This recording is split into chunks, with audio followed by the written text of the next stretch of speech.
Welcome back. You're watching NewsX and I'm Shivani Singh. Indian astrophysicist Dr. Devesh Nandal, a postdoctoral researcher at the Center for Astrophysics, Howard and Smithsonian, has been appointed to the UAP Science Advisory Council. It's an expert body constituted by Howard Professor Avi Loeb to provide scientific analysis of unexplained aerial and anomalous observations.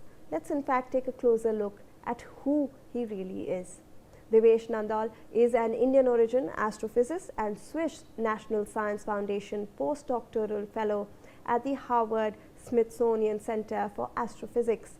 He specializes in building advanced stellar evolution models for massive and supermassive stars, including the effects of rotation, mass loss, and dark matter.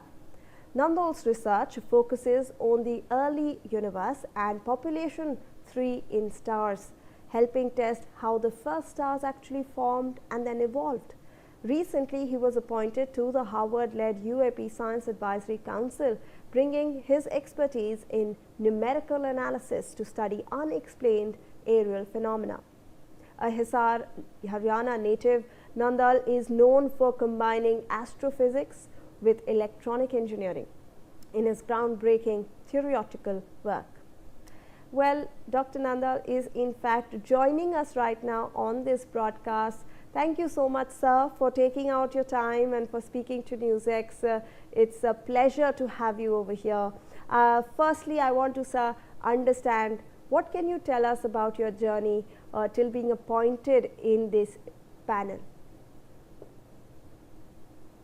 Yeah, my journey really began, I grew up, I was born and raised in Hisar, so I come from a family where my mom, she's a professor of sociology, she was a professor, now she's retired, and my father began his career as a judo coach to the Indian team, and then he later became a deputy director. So my childhood was really just involved a lot of sports, a lot of excellent athletes around me, and I grew up learning sports from them. And the other part of my childhood was, again, the fascination my parents let me explore was my love for stars. So I finished my high school in Hisar itself, and then I applied for engineering colleges, and I did my bachelor's at the University of Leeds in electronic engineering. And again, this goes to the fact that it's very difficult for Indian students to pursue a career in physics. Very difficult locally in India as well, but also abroad, given our education. So I began my career in engineering. I finished my bachelor's at the University of Leeds. I worked in industry for a few years. And after that, I did my master's in KTH Stockholm. It's the Royal Institute of Technology, where my master's was in electrophysics, which I also partly did half of my master's at the ETH Zurich. So that's the polytechnic schools in Switzerland. There, my focus was on particle physics. So I was slowly moving away from engineering to pursue my passion. The first was very much in engineering, right? I was doing an engineering degree. The second, this master's I did in Sweden and in Switzerland, was engineering physics. So I got to experience for the first time what the world of physics is like. And there, my task, one of my let's say my master thesis work, was based on the antimatter experiment at CERN, where we would measure what we call this Lamb shift of hydrogen. In essence, what it means is we are trying to probe the nature of antimatter in the universe, and this experiment initially helps us to figure out how these Lamb shift measurements, and eventually like how the radius of antiproton measures to proton. So really experimental physics work is what I was doing at that moment. Then I had a chance to apply for a bunch of PhDs all around the world, and I got into a number of PhD programs. But my favorite place was, of course, in Geneva, in Switzerland, again, at the University of Geneva, under the professorship of Professor George Mene. And this was my dream come true for the first time, where I could absolutely pursue what I wanted to do as a child. So, this was what I studied there was the stellar evolution of massive stars. So I learned how to be a theoretical physicist, a theoretical astrophysicist, I should say, where we would make computer models to essentially replicate, to understand how stars in the universe evolved. And my particular focus at that time was to look at stars in the very early universe. So let's say the Adam and Eve of stars, right? The first generation of stars, the first stars that ever existed in the universe. That was my topic of study. So we understood how these stars live, how they die, how they produce a very peculiar chemical signature, right? Almost like a fingerprint, how when we are detectives, we're looking for clues to solve a crime or a mystery. Same thing is what we do in astrophysics, where we look at evidence of stars way further in the solar system, or beyond our solar system, into our local universe, also into the early universe, as we call it. And we found some very peculiar signatures, some telltale signs that these stars actually have left some fingerprints, and we were able to actually see them for the first time. So this was my PhD in Geneva, which finished in 2024. Then I was given the Vita Origins Fellowship. So as part of this fellowship, I'd moved to the University of Virginia here in the US, where I continued my work on stellar evolution of stars. But this time I studied the impact of, I'm sure you've heard this word a lot, dark matter. So what is the nature of dark matter? And if it exists, if it's found inside the stars, how can a star change its composition, its brightness, the way the star looks? Are there any signs of spotting dark matter in stars? So this was my work. And at the same time, I'd applied for this competitive fellowship in Switzerland, where hundreds of candidates apply. You write a proposal, you say, hey, this is the research I would like to do. And just like my Vita Origins Fellowship at the University of Virginia, these fellowships are prestigious because you are not being employed by anyone, as it were. So you're not working on someone's idea, but you kind of have your own idea. So you propose an idea, and if the panel of scientists, which spans all over Switzerland, if they approve this idea, you get your own funding. So you're your own boss in a way, which is excellent. And I cannot thank the Swiss National Science Fund enough that they chose my project. And this project gave me all the necessary funding for me to take this grant money and go to a university where I think I can further enhance my study of massive stars. That's what I work on, the first generation of stars I mentioned. So I moved to CFA, the Center for Astrophysics at Harvard and Smithsonian. And I've been here since basically last October, and I'm now continuing to work on these massive stars. And like I say often, my real passion, my number one passion since childhood, and it hasn't changed, has always been stars. And I get to study those even in more detail here with people here at Center for Astrophysics. So not only do I make computer models, like I mentioned to you, we also look at stars in the early universe and we try to decipher their origin. And in other words, we try to understand, what makes you you and what makes you me, right? Because everything you and I, everything we see around you, quite literally right now, was made in the heart of a dying star. So it's quite poetic to me that, everything comes from a star, and I get to study these objects. So I'm very lucky and fortunate to be where I am. And I think that about sums up my quick life story so far. That was an amazing and inspiring journey, sir. But then I want to also understand, like you mentioned, it's a very poetic thing that you are studying. What's the biggest misconception that people have when they hear the term UAP, that panel that you are now being appointed for? Is it immediately, does it mean aliens? Yeah, so UAP is a broad umbrella term. And I think UAP, unidentified aerial phenomenon, is what we call it now. Essentially, first of all, this is a topic that has fascinated us for the longest time, right? It's the most romantic question there is. Are we alone in the universe? Are we so special that life only originated on Earth, or whether there's life elsewhere in the universe? So the idea of UAP really comes from there. And to say like what the public thinks of UAP and the fascination around it, I guess, the way I look at it, the work that I'm doing has respectfully nothing to do with what I believe or what the person in front of me believe. Beliefs are great and they have a place in society for sure. But for us at the UAP Science Advisory Council, UAP for us is an anomalous event that seems to boggle the highest of authorities, not only around here in the US, but there are international reports of objects that are difficult to explain, at least by the people who are observing them. And this could be what I would call a terrestrial event. So it could be neighboring countries, and it could be n number of things that are just, we don't know exactly what these objects are, or B, it could be of some, let's say, extraterrestrial origin. So the question is really just that, is we want to approach this from a scientific standpoint without any personal bias or my beliefs or the beliefs of the next person.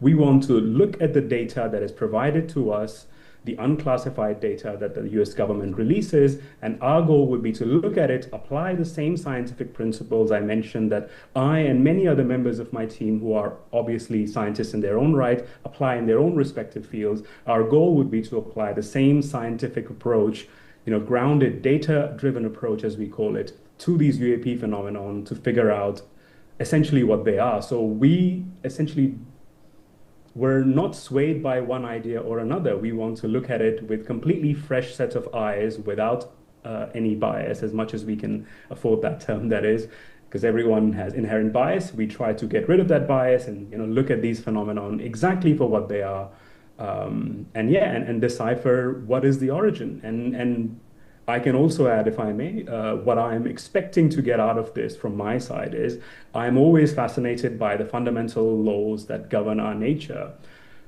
If this phenomenon is terrestrial in origin, something from the Earth itself, then it's a great way to understand this technology that we already have, the physics that we already understand, that is manifesting in a way where we cannot understand when we see it through our eyes, through our sensors, through various sightings. And if it indeed is of an extraterrestrial origin, then what an amazing place for us to learn about new physics. This is clearly, if something is from outside our Earth, then yeah, this is a great opportunity for all of us, not just us, the whole humanity itself, to learn something fundamental about the universe that we currently do not.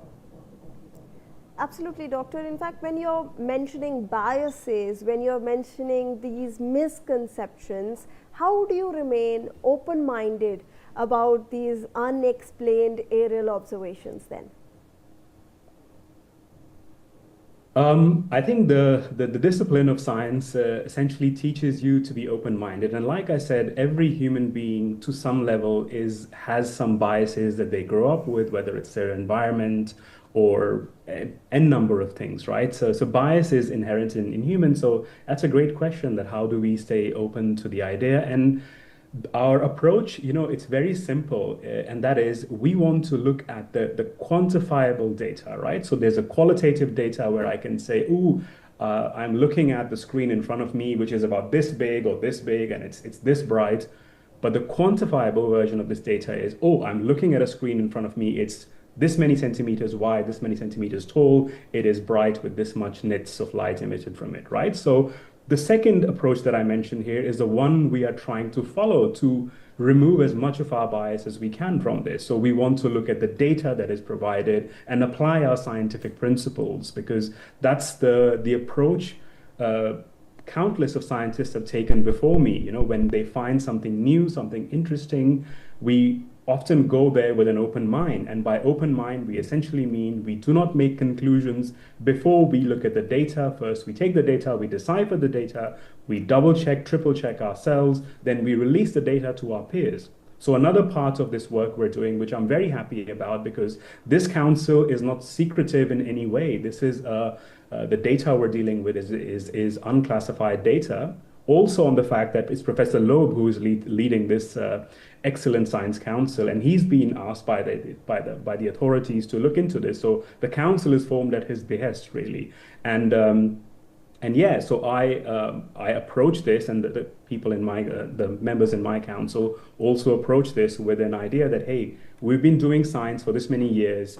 Professor Loeb has over 1,000 publications. I mean, this is immaculate results. It's incredible amount of great science he has done. And the idea is to follow his leadership, and also all the members in the council are experts in their own field, whether it's oceanography, whether it's astrobiology, there's astrophysics from my side, there's data scientists, computer scientists, instrument scientists. So the goal would be is really to first look at the data, understand, apply our understanding to it, and then eventually share it with the group, which we obviously will do it's like a back and forth process. We come up with a conclusion and we release it to the public, right? This is not something that we will keep to ourselves and we will be the distributors of the information. The information is already out there. We aim to provide our unbiased opinion on this, and that's the goal I think we have at the council.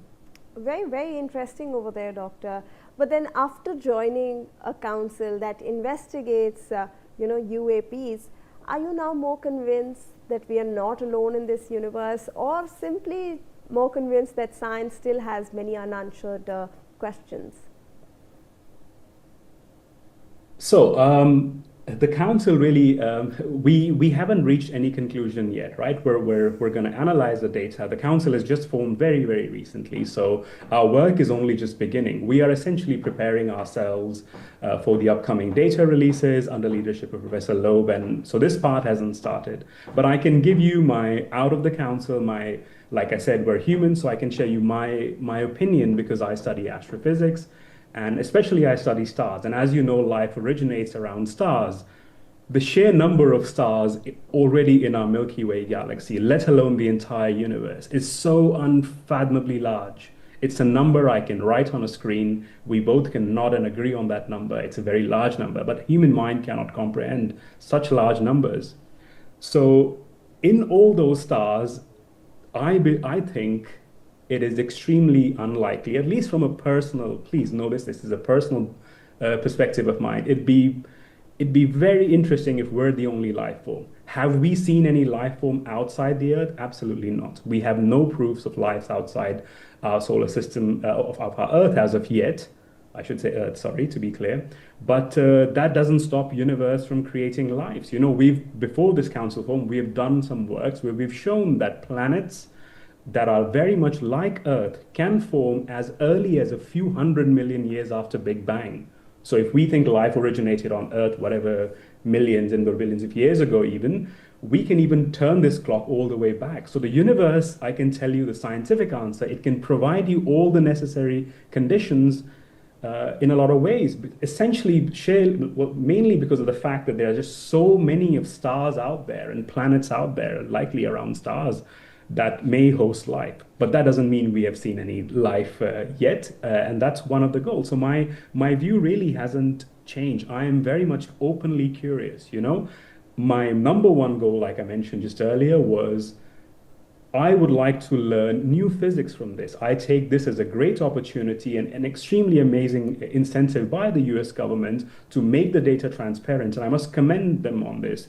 And they want everyone to learn together. To me, this is a learning opportunity to understand laws of nature, some maybe minute physics that we kind of overlook, that is either happening in our environments that we're not aware of because no one studied it before, or like you said, it could be of an extraterrestrial origin. And in either cases, I'm happy to explore it. So, my bias, like I said, my biased answer is it's very difficult. It's going to be it's a very sad story, let's say, if we're the only life in the universe, given there is such a large number of stars out there. Statistically, it's very unlikely, but do we have proof of that? We don't. And as a scientist, I only look at data and I only say something strongly when I have proof of it. So no, I don't have proof of life outside Earth. But that hasn't stopped us from looking. And like I said, it's the most romantic question you can ever ask is, are we alone in the universe? Is our place the only place in the universe where life can exist? So yeah, that's my answer to that. And like you mentioned that you study stars. So your research actually focuses on stars and stellar evolution. So how did that expertise become relevant to studying unexplained aerial phenomena? No, great question. Like I said, so the UAP Council is made of various people from various disciplines. And again, if this phenomenon is of an extraterrestrial nature, these beings, wherever things these are that are coming from outside the solar system, from other solar systems, essentially, like I said, the work I do on stars and its relation to how life can form around stars, like habitable zones is a word we use. I'm sure you've heard this term of Goldilocks zones that are often thrown out, where Earth is, for instance, in this very particular place away from a star where life can exist, right? So all these calculations initially are done by people like me, and I have worked on this same problem as well with Professor Loeb. Actually, we have a paper that was essentially accepted last week in the astrophysics journals, where we explore exactly this idea. So that's the number one connection, because life, like I said, everything originates around stars. And if you are studying stellar evolution, not only are you studying how stars are forming, you also study a lot of chemistry. Well, I would call it nuclear chemistry, or nuclear physics even, where we're looking at nuclear reaction rates, how elements are produced inside the star. So for instance, if the materials are indeed of on these objects we're finding are of an interesting origin, then hey, me and many other people who are even better qualified at analyzing exactly these materials can tell you what they are. Secondly, also, I have a background in instrumentation and engineering, I said, so eventually if there is evidence of objects that are looking like something, there's propulsion or any other interesting physics that is often quoted. Again, we have no proof of that yet, but I would be giving my expertise in that regards. And the third one, of course, doing your PhD and doing all the research, is the quantitative data analysis, which is often when you take data from any sensors, you probably see all these videos that are circulating, especially by the war.gov, the released by the US government. These videos have actual data that leads to the generation of these pixels, right? The images, the videos that you see on screen, they're generated by data. So we can do, dare I say, a much better job at the council, myself included, and everyone else, at analyzing this data. So that's where my data analysis aspect also comes into this job. And like I said, I'm just a small piece of a very big working machine here, which is full of star-studded people from all around the world, not because they are public personalities or anything, but they are excellent and incredible in their respective fields of study. So. Okay, fair enough, doctor. But then that brings me to my next question, because you are studying some of the biggest mysteries of the universe. What's harder to explain, dark matter or UFOs? Harder to explain. I think with UFO, the explanation, or UAPs, we are still waiting for enough data. Anything could be explained if we have enough data, right? So in terms of dark matter, we have actually made excellent progress in the last 30, 40 years or so, where we've now been able to rule out or rule in certain candidates for dark matter, right? There are dark matter, if we think is some kind of a force, it's intermediated by, it's governed by a certain particle. We have ideas of what these dark matter candidates could be, whether it's these weakly annihilating massive particles, axions, dark photons. You see, we have all these candidates for dark matter. Also in the universe, kind of like UFOs, UAPs, dark matter is not visible to us, but there are signs that dark matter leaves, how gravity around dark matter is affected by it. So we can indirectly study dark matter, right? And that's what we do. But the harder mystery for now, I wouldn't say it harder, it's more exciting to me, is exactly this UAP phenomenon, where we are now getting, for the very first time, again by the efforts that is led by the US government, all this incredible data that is now released to the public. So I would say this is a time when it's a revolution of data for us in the field of studying UAP now. So I'm hoping to make more progress on this. Whether one is more easier to solve than the other, like I said, it's the quality of data that will determine that. And I can tell you, we are very well equipped in our team to tackle with this data. So. Okay, so a fun question. What's one scientific fact that's actually about the universe that sounds completely unbelievable but is actually true, sir?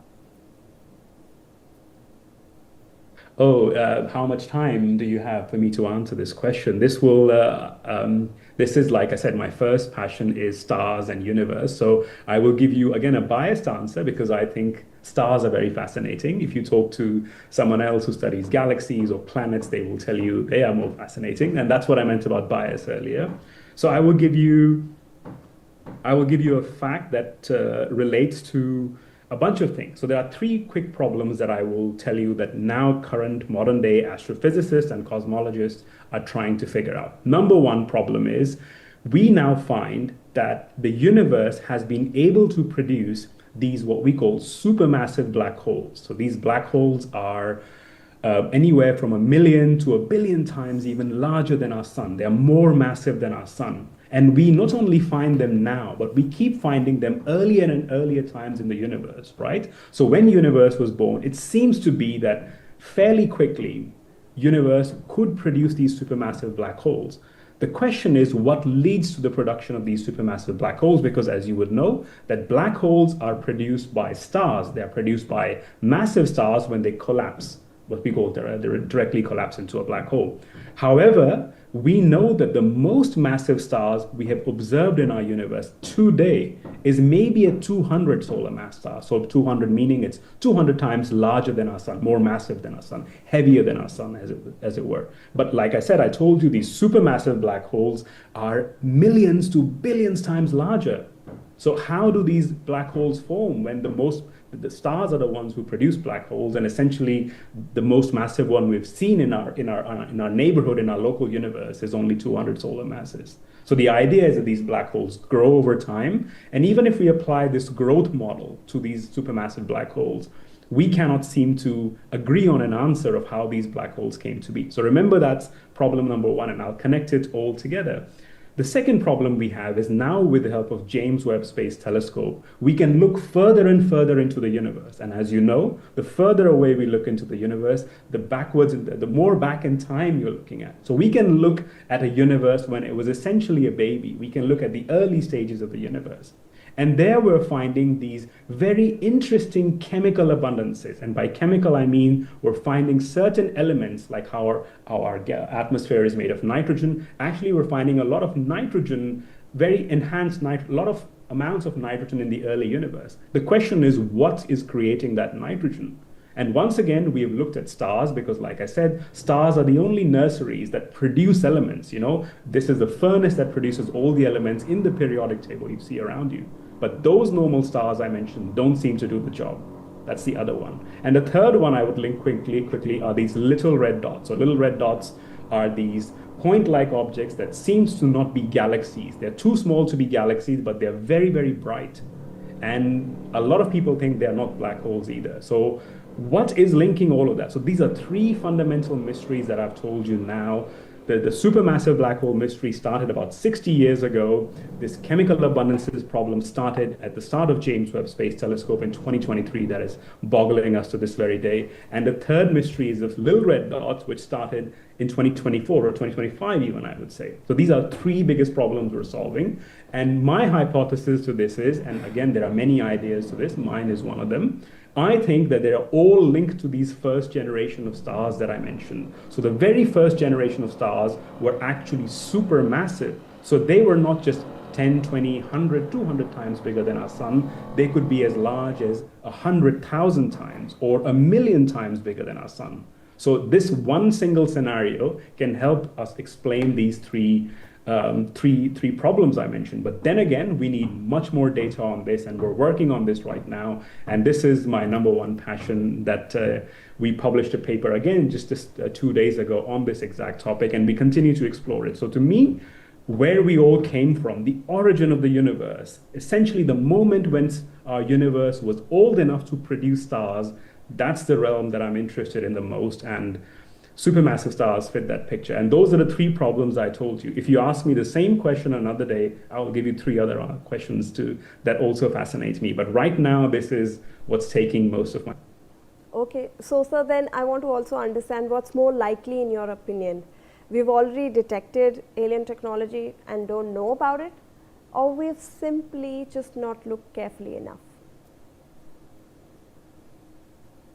Again, it would be very hard to say. Speculation is something I would not do, because my growth, my learning, my discipline as a scientist would not allow me to do it. This would be unfair to the scientific community and the data that is out there. So we need more data is the answer. To answer these questions you just asked me, I would need more data, and that's exactly what we're doing right now. As of now, it remains inconclusive. We need more data, often because this data was classified, or it was what you would call hearsay, right? Like, science does not believe, as much as I believe the person next to me. What science teaches me, it's great. You should listen and you can have an interesting human connection with the person next to you and you believe their stories, but science is not made of stories, right? Science relies on data. We need numbers. We need hard, real evidence for this. So the question cannot be answered. Like I said, if I were to answer this, I would be dishonest, which is not what I would like to be and not what I am. So please, the more data we have, the more answers, clear answers I can give you. So if we speak in 6 months, in a year or so, I would have a better answer to your question. Okay, fair enough, sir. But then if you're talking about data, what's the one question that you hope this advisory council can actually answer before your tenure actually ends? I think the question would be exactly this. You know, our goal, the question I personally want to answer is different from what council would like. The council's job is essentially, through Professor Loeb, to advise the authorities that be on the nature of this. So what we hope to accomplish is whatever data that is given to us, we can provide them with an answer. The better the quality of data we get, the better the answer we can give to them. And the answer would be, yes, exactly, to shed more light into this, because for the very first time, we don't have speculations, we don't have hearsays, we have expertise of scientists from all around the world working on this to answer this scientific question. So I believe this is what I hope, this is what I think the council is aiming for. Again, I'm one cog in this wonderfully massive and complex wheel. And then from my personal side, what I would like to accomplish from this as an individual is to learn more about what physical process is governing this, right? Whatever we're seeing, there are often mechanisms in nature that dictate everything we do. And I'd like to know whether these mechanisms are something we've known already and they're, you know, being shown in a different form, or is it something completely out of the blue, you know? So, and both answers to me are great, like I said, because I want to go this with an open mind and open approach. So yes, but the better answer, if you want, I would recommend you speak to Professor Avi Loeb, who is leading our council. I would strongly recommend you to speak with him, because he will give you a much larger view on this exact Absolutely. So we'll definitely try to, schedule that interview as well. But I thank you for your valuable perspective on this entire issue. It was an absolute pleasure to have you on the broadcast. With that, viewers, we are in fact slipping into a very short commercial.